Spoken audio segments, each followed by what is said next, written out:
ไปพุดดี้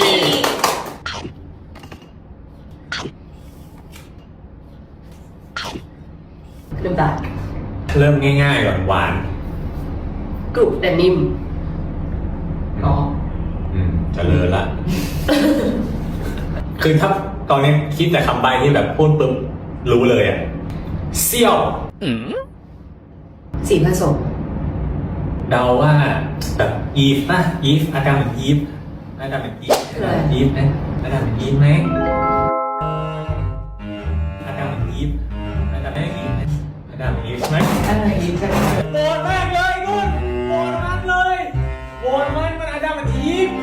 เราเป็นแฟรนซ์ใช่ไหมเราเป็นฟรานซ์เราเป็นฟรานซ์ใช่ไหม ก็ได้ ฝรั่งเศสเนี่ยโหวต